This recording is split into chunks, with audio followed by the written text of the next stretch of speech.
예수님은 죽은 자 가운데서 3일 만에 부활하셨습니다. 이것은 역사적인 사실이요, 진리입니다.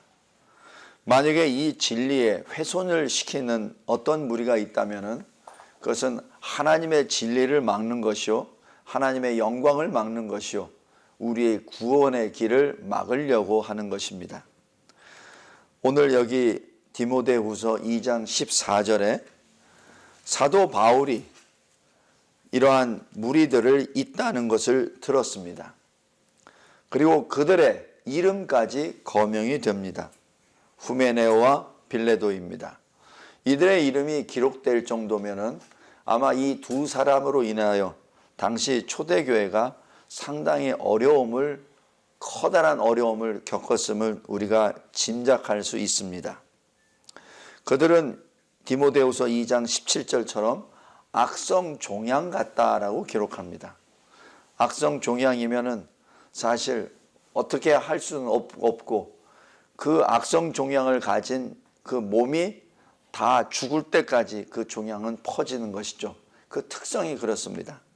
마치 이 부활에 대하여 거짓 또 부활을 훼손시키는 그러한 말들은 그 주의 몸 되신 교회가 아예 다 문을 닫을 때까지 계속 확산된다는 것을 의미합니다. 여기에 대해서 사도 바울을 통하여 성령께서 단언코 말씀하십니다. 18절에 진리에 관하여는 그들이 그릇되었도다. 부활이 이미 지나갔다. 그래서 더 이상 부활은 없다 라고 얘기하는 것은 교회 성도들의 믿음을 무너뜨리기 위함이다 라고 아예 딱 선언을 해버립니다. 디모데 이 후서가 기록될 때는 사도 바울이 감옥에 갇혀서 이제는 순교의 그날을 기다리고 있을 그 마지막 때입니다. 사도 바울이 감옥에 있는 동안에 연약한 교회들 가운데 이러한 이단 사설이 풍미했다는 것을 우리가 알 수 있고, 그로 인하여 교회가 어려움에 직면하고 있다는 것을 또한 알 수 있습니다. 여기에 대해서 지금 이 시대, 이 종말의 때에서도 동일한 역사는 계속 일어납니다. 교회 밖에 수많은 이단들이 특별히 대한민국 땅에 굉장히 많이 있고, 또 교회 안에서도 이 부활 진리에 대하여 이상하게 섞어버리는, 그래서 진정 부활의 그 뜻을 훼손시키는 무리들도 사실 없지 않아 있습니다. 우리들에게 주시는 성령님의 말씀은 디모데후서 2장 15절 말씀입니다. 너는 진리의 말씀을 옳게 분별하여 부끄러울 것이 없는 일꾼으로 인정된 자로 자신을 하나님 앞에 드리기를 힘쓰라. 바로 말씀을 붙잡고 있는 설교자들, 또 이 복음을 전하는 전도자들에게 주시는 주님의 명령입니다. 늘 진리의 말씀을 옳게 분별하라는 얘기죠. 우리 동역자 여러분, 이 말씀은 단지 설교자에게만 하는 것이 아니라 우리 모든 성도들에게도 동일하게 이루어집니다. 왜 우리는 어떤 사람의 말을 들었을 때 그것이 옳은가, 왜 성경 말씀을 가지고 다시 분별해야 합니까? 이유는 창세 이후 이 시대처럼 하나님의 진리를 훼손시키거나 회방하려고 하는 그 무리들이 극성을 떼는 데가 없기 때문에 그렇습니다. 가장 극렬한 때 우리가 살고 있죠. 진리의 말씀을 옳게 분별하는 것이 사실 종교개혁입니다.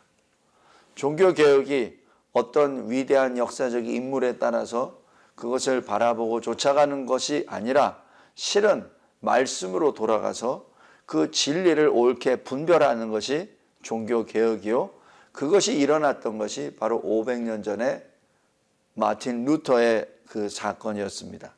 종교개혁은 지금도 현재 진행형으로 계속 진행 중에 있어야만 합니다.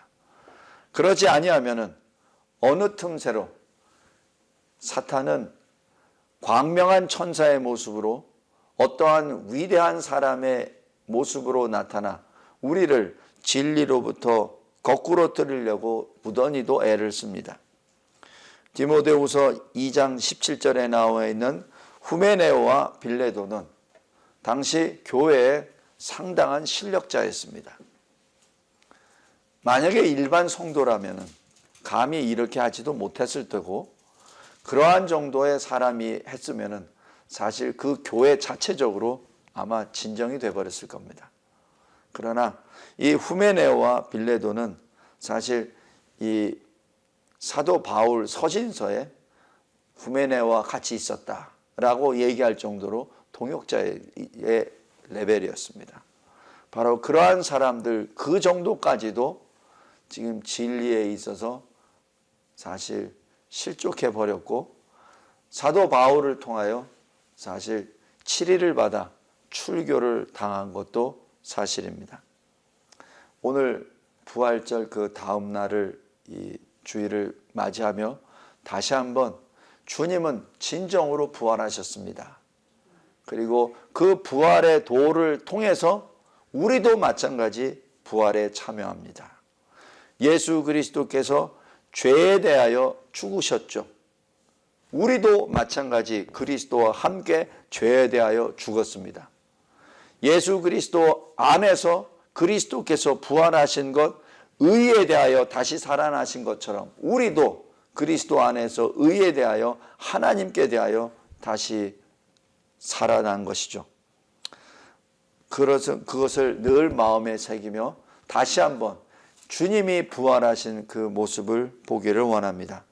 마태복음 28장 1절입니다. 안식일이 지났다라고 기록합니다. 안식 후에 첫날이 되었습니다. 새벽입니다. 예수님의 그 고난은 사실 이 세상에 오신 그 성육신 그 때부터 이미 고난은 시작되었다고 볼 수 있습니다. 그러나 이 십자가 고난만을 초점으로 보았을 때는 십자가 고난은 겟세마네 동산에서 피가 땀처럼 변할 정도로 간절히 기도한 그 이후에 로마 병사와 그리고 성전을 지키는 유대 경비병들이 같이 연합전선을 이루어서 조그마한 동산을 포위하고 예수 그리스도를 밤에 체포하러 오죠. 밤에 체포하러 옵니다. 그리고 그 다음 날 바로 예수는 십자가에 달려 죽으십니다. 왜 밤에 들어왔습니까? 왜 아무런 무장도 없는 예수를 쇠뭉치를 들고 왜 공격을 해서 체포합니까? 이유는 불법이기 때문에 그렇습니다. 불법의 자행은 계속해서 이어지죠. 예수를 누구에게 보냅니까? 은퇴한 대제사장 집으로 먼저 갑니다. 이유는 불법이기 때문에 그렇습니다. 그리고 대제사장에게로 가고 대제사장은 다시 로마 법정으로 보냅니다. 왜 그렇죠? 왜 굳이 밤에 하고 왜 그렇게 굳이 급하게 서두릅니까? 불법이기 때문에 그렇습니다. 낮에 합법적으로 했을 때는 예수께서는 그러한 일을 당할 수가 없기 때문에 그렇죠. 악의 무리들은 이렇게 불법을 행하면서 예수를 끌어잡고 그리고 아주 빠른 속도로 십자가형에 매달게 합니다. 그리고 그 많은 무리들은 예수를 십자가에 못 박으라고 계속해서 주장을 하죠. 그들이 누구였습니까? 바로 그 똑같은 주일, 똑같은 그 주간에 호산나 다윗의 자손이여 우리를 구원하소서라고 부르짖었던 바로 동일한 무리들입니다. 구약의 유월절을 지키기 위하여 모였었던 바로 그 무리들이죠.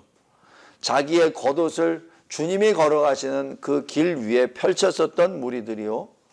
그리고 나뭇잎을 꺾어서 가지를 꺾어서 그 위에 펼쳐졌던 바로 그 무리들입니다. 똑같은 무리들이 하나님의 아들 독생자 예수 그리스도를 십자가에 달려 죽이시는데 앞장을 섰던 바로 동일한 인물들입니다. 저와 여러분이 때와 장소는 다르지만은 똑같은 그런 죄인들임을 우리는 잘 알고 있습니다. 그리고 이 마태복음 27장 후반부를 통해서 예수 그리스도께서는 마지막 호흡을 하시죠. 그리고 묻히셨습니다. 바로 금요일, 토요일, 그리고 주일입니다. 금요일 죽으시고 다시 토요일 무덤 가운데 안식하시고 그 다음 주일날 새벽 때 부활하십니다. 여기서 우리가 아주 오묘한 창조의 순서를 봅니다. 창세기 1장에 하나님이 빛을 창조하셨을 때 어디서 창조하셨습니까? 흑암이 가득할 때 빛이 있으라 하심에 빛을 만드셨죠. 그 빛을 만드신 것이 바로 첫째 날입니다. 바로 그 첫째 날이 주일이 되었죠. 그 주일이 예수께서 새벽에 영광의 부활을 하신 바로 그 날입니다. 여기 막달라 마리아와 다른 마리아가 새벽에 이 첫날이 되려는 새벽에 가장 먼저 예수 그리스도께서 묻히신 무덤을 보려고 갔습니다. 왜 갔습니까? 그리스도의 시신을 보러 간 것이죠. 예수님으로부터 부활을 한다는 그 말씀은 듣긴 들었으나 그러나 시신을 보기 위하여 향료를 가지고 달려간 것은 분명합니다. 다른 복음서에 의하면은 그 무덤 입구에 큰 돌을 누가 옮겨줄까라고 고민하면서 갔다고 기록하죠. 이때 2절에 보면은 큰 지진이 났습니다. 주의 천사가 하늘로부터 내려왔습니다. 돌 위에 앉아 있습니다. 누가 보았죠? 두 마리아가 보았습니다. 왜냐하면 그 당시에는 다른 사람은 없었죠. 바로 두 마리아가 그것을 다 보았습니다. 그 천사의 모습은 번개 같다라고 하였습니다. 마치 그 천사의 움직임은 번개처럼 굉장히 빨랐고 그의 그 옷은 눈같이 희다라고 기록을 합니다. 희다라는 것은 성결을 의미하고 또한 승리를 의미합니다. 4절에 보면은 지키던 로마 병사들이 무서웠다, 떨었다, 죽은 사람과 같이 되었다라고 기록합니다. 무서워 떤다는 얘기는 그들이 눈을 뜨고 있었다는 얘기요. 그런데 움직일 수 없다는 것을 여기서 알 수 있죠. 두 여인이 무덤 가까이 가서 확인하는데도 불구하고 그 옆에 있었던 경비병들은 움직일 수도 없고 그리고 말도 할 수 없는 그런 상태가 됐다는 것을 말하죠. 이 모든 것이 두 여인이 직접 본 모습입니다. 그리고 직접 들은 모습입니다. 5절에 천사가 여자들에게 말을 합니다. 무서워하지 말라. 그리고 예수는 여기 계시지 아니한다. 이미 이 무덤은 빈 무덤이다라는 것을 말을 합니다. 그리고 복음을 전합니다. 주께서 부활하셨는데 말씀대로 부활하셨다. 주님이 하신 그 말씀대로 예언하신 그 말씀대로 그대로 부활하셨다. 너희들이 직접 와라, 보라, 그리고 믿으라고 합니다. 복음에 대한 확실한 확인을 하라고 천사가 말을 하고 7절에 보면은 사명을 줍니다. 빨리 가라.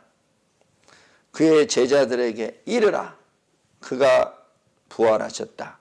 그리고 갈릴리에 가서 만나기를 원하시니 주님이 먼저 가 계시니 그리로 가라라고 전합니다. 여기에 대한 여자들의 반응은 무엇이죠? 무서움과 기쁨입니다. 사실 얼마나 기쁩니까? 주님이 다시 사셨다는데 그 기쁨은 말로 표현할 수 없죠. 그러나 동시에 무서움이 같이 옵니다. 그래서 8절에 보면은 지체하지 아니하고 그 여자들은 빨리 제자들을 향하여 나아가죠. 그때 9절에 부활하신 예수께서 그 여인들을 만나 주십니다. 첫 마디가 평안하냐. 두 번째는 똑같습니다. 갈릴리로 가라. 그곳에서 내가 만나리라. 그러나 여기에 호칭이 바뀝니다. 천사들은 제자들이라고 했습니다. 그러나 주님은 내 형제들이라고 하였습니다. 엄청난 신분의 변화입니다. 요한복음 20장에 보면은 예수님이 하신 말씀은 내 형제들, 너희들은 내 하나님, 너희 하나님, 내 아버지, 너희 아버지라고 표현을 하십니다. 그리고 여기에서는 내 형제들이라고 얘기하며 예수의 제자들의 그 신분이 이제는 하나님의 자녀가 되었음을, 그리고 하나님 나라의 권세를 받았음을 여기서 말을 합니다. 자, 이 말씀을 통하여 다시 주님께서 우리에게 주신 부활의 교리를 보기를 원합니다. 첫째, 기독교는 계시 종교입니다. 기독교는 부활의 종교입니다. 계시라고 하는 것은 하나님으로부터 우리가 받았다는 것을 의미합니다. 우리가 주님의 부활을 믿는 것은 우리가 연구를 해서 얻은 것이 아니라 주님이 우리에게 주셨기 때문에 믿는 것이죠. 심지어는 그 믿음까지 우리에게 주셨기 때문에 우리는 믿습니다. 기독교는 계시 종교입니다.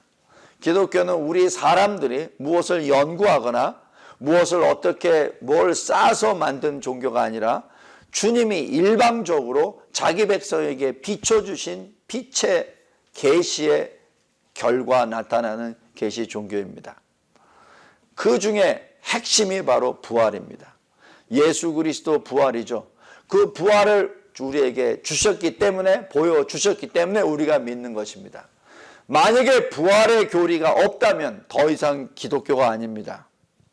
만약에 부활이 없다면 예수라는 어떤 위대한 위인이 2000년 전에 나왔고 그가 많은 사람들을 고쳐주었고 좋은 말씀들을 남겨주었고 그리고 박해를 받아 순교를 당했다는 그런 식으로만 해석이 됩니다. 그것은 결코 아닙니다.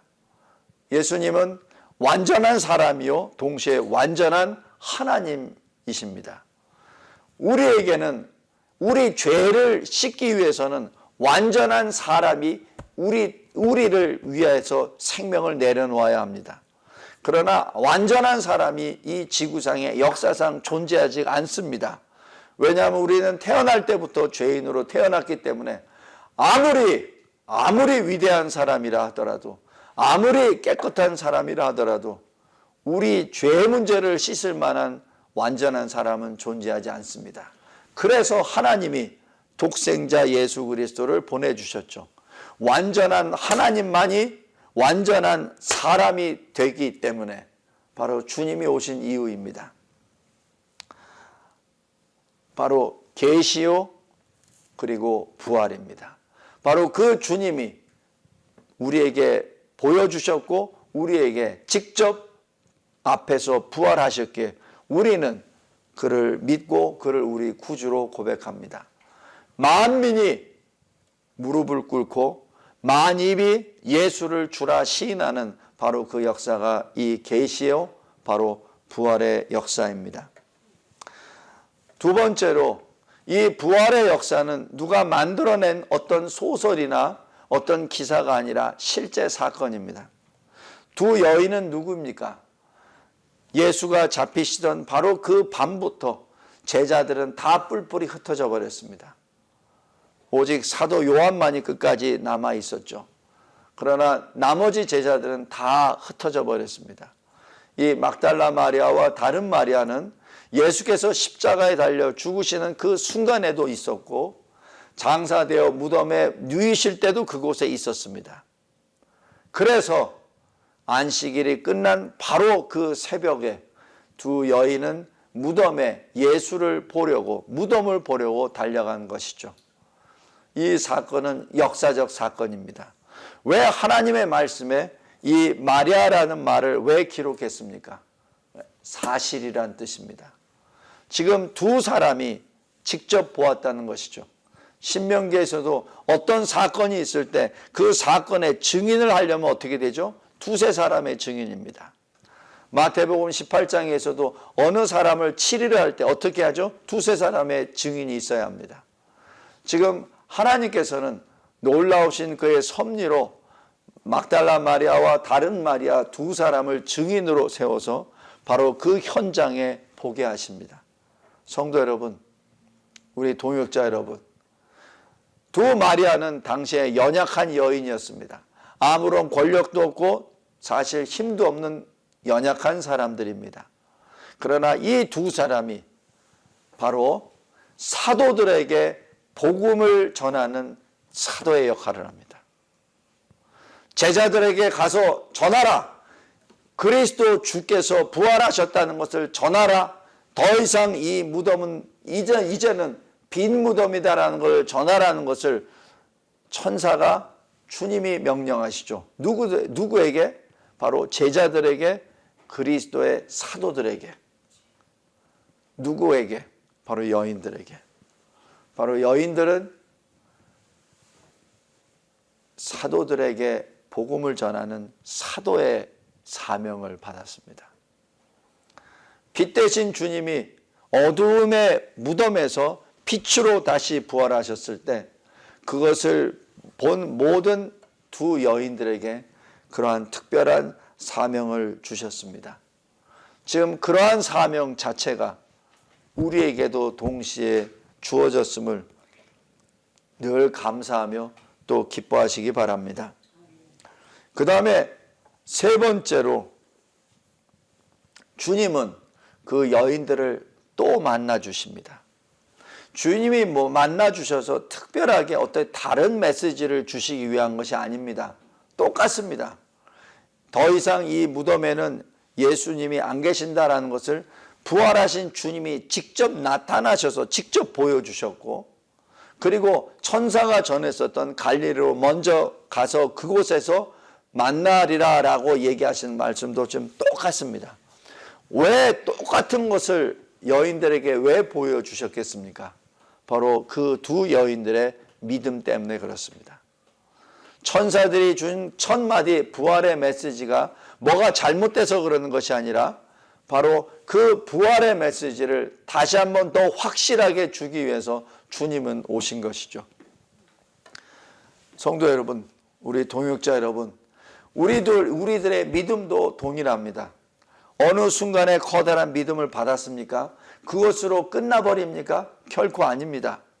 그 믿음 받은 후에 또 다른 주님의 동일한 말씀을 또 주십니다. 또 주십니다. 마치 창세기 12장의 아브라함이 소명을 받아 갈 바를 모르고 그냥 주님의 말씀에 따라 순종해서 간 이후에 하나님께서는 내버려 두셨습니까? 아닙니다. 하나님께서는 계속해서 다시 아브라함에게 나타나시죠. 아브라함에게 나타나셔서 횃불 언약을 만드시고 아브라함에게 나타나셔서 계속적으로 주님이 살아계시고 주님이 아브라함을 인도하신다는 그 계시를 계속해서 나중에는 22장 이삭을 번제해드리는 그 순간까지 주님은 계속해서 아브라함의 믿음을 더욱더 견고하게 만들어가 주십니다. 우리에게도 동일합니다. 우리에게도 10년 전, 20년 전, 40년 전, 50년 전에 주님으로부터 커다란 은혜를 받아 믿음을 받았습니까? 그것이 끝난 것이 아니라 계속해서 주님은 우리에게 주십니다. 예수께서 우리를 계속 만나 주십니다. 주님이 우리에게 주신 가장 첫 마디는 바로 샬롬입니다. 평안, 평강입니다. 왜 그렇죠? 왜냐하면 평안하지 않기 때문에 그렇습니다. 비록 예수의 부활을 듣고 그리고 그 증거를 다 보았고 또 천사를 통해서 받았지만은 그러나 늘 두 여인에게는 마음이 평안하지 않은 것이죠. 그것이 우리의 동일한 연약과 부족입니다. 우리가 믿음을 받았습니다. 그런데 믿음을 받은 그 순간에는 어떤 기쁨과 그리고 감사가 있지만은 그 잠깐 순간이 지나고 나면은 또 다른 불안이 또 근심이 닥쳐오죠. 주님은 우리를 누구보다도 잘 아십니다. 인간을 아십니다. 우리의 연약을 아십니다. 주님은 말씀하십니다. 평안하냐? 이 말은 질문이라기보다는 바로 명령입니다. 평안하라라는 명령입니다. 더 이상은 근심과 걱정의 늪에 빠지지 말고, 더 이상은 두려워하지 말고 이제는 그리스도 안에서 평안하라, 평강하라라는 뜻입니다. 이 시대를 살면서 우리에게도 동일하게 주님이 명령하십니다. 부활을 맞이한 그 부활주의를 기뻐 받아들입니까? 받아들이면은 평강입니다. 더 이상의 어떤 무서움이나 더 이상의 근심 걱정에 빠지지 말고 주님 앞에 기쁨으로 평안하라는 말씀입니다. 우리 동역자 여러분, 주님은 이런 분입니다. 주님은 늘 우리를 아시고 늘 우리의 부족과 연약을 늘 채워주십니다. 우리가 무엇이 부족한 것을 주님이 누구보다도 잘 아십니다. 내가 나를 아는 것보다 주님이 나를 아는 것이 더 강하고 더 깊습니다. 주님은 진정으로 우리를 보고 계십니다. 그리고 우리를 늘 지켜주십니다. 이 사실을 붙잡고 늘 승리의 길, 평강의 길을 걸어가기 바랍니다. 이 시대를 바라보았을 때는 사실 어둡기만 합니다. 사실 혼란스럽고 사실 위험하기만 합니다. 그러나 주님이 우리에게 말씀하십니다. 주님이 우리에게 말씀하십니다. 평안하냐? 평안하라. 평안하라. 주님이 주신 놀라운 이 말씀을 붙잡고 늘 승리하시기 바랍니다. 말씀을 맺겠습니다. 두 여인들이 왜 무덤에 갔습니까? 예수를 만나러 갔습니다. 우리 동역자 여러분, 그 무덤에는 더 이상 예수가 안 계십니다. 우리가 예수를 만나기 위하여 더 이상 어두움의 무덤에 갈 필요가 없습니다. 더 이상 그 무덤 속에 들어갈 필요 없습니다. 왜냐하면 우리가 무덤에 들어간다는 얘기는 부활을 믿지 못하고 예수의 시신을 보러 가는 것다는 얘기죠. 그러나 예수는 살아계신 주님이요 살아계신 하나님이십니다. 주님은 더 이상 무덤에 안 계십니다. 주님은 더 이상 어둠에 있지 않습니다. 주님은 광명한 새벽별이요, 주님은 바로 빛의 모습으로 부활하셨습니다. 사울이 다메섹 도상에서 교회를 잔해하려고 그리스도의 몸된 교회를 박해하기 위해서 다메섹 도상에 갔을 때 바로 부활의 주님이 무엇으로 사울에게 다가오셨죠? 빛으로 다가오셨습니다. 그래서 사울의 눈이 멀어버리지 않습니까? 우리들의 모습도 마찬가지입니다. 그리스도인이라고 하면서 우리는 혹시 여전히 무덤 속에 있는 예수를 찾는 것은 아닙니까? 주님이 말씀하십니다. 내가 부활이요 내가 생명이니라. 나를 믿는 자에게는 영생에 이르리라. 바로 그 말씀 자체는 지금도 살아서 역사하는 진리입니다. 이 시대에 너무나도 많은 이상한 무리들이 일어나서 이 부활의 교리를 흐트리는 무리들이 있는데 그러한 무리들의 현혹에 절대 빠져서는 안 되고 또한 그들이 말하는 이상한 말에 의하여 현혹되어서 말싸움을 해서도 결코 되지 않습니다. 하나님의 이 복음의 진리 말씀은 진리요 그리고 살아계신 하나님의 말씀입니다. 망령되고 헛된 말을 해서는 안 되고 이 진리를 늘 붙잡고 주님이 걸어가시는 그 승리의 길을 걸어가시기를 바랍니다. 그리고 점도 없고 흠이 없이 우리를 위하여 자신의 생명을 내놓으신 바로 주님 앞에 부끄러움이 없고 그리고 주님이 인정하는 일꾼으로서 하나님 앞에 날마다 드려지는 거룩한 산 제물이 되기를 바랍니다. 하나님이 주신 귀한 축복의 부활의 말씀입니다. 그리스도 부활로 우리도 그 부활에 동참하는 역사를 우리가 받았습니다. 하나님께 대하여 다시 살고 의롭게 거룩하게 되어 하나님을 더욱더 가까이 나아가 하나님을 섬기는 저와 여러분이 되시기를 주 예수 그리스도의 이름으로 기도합니다.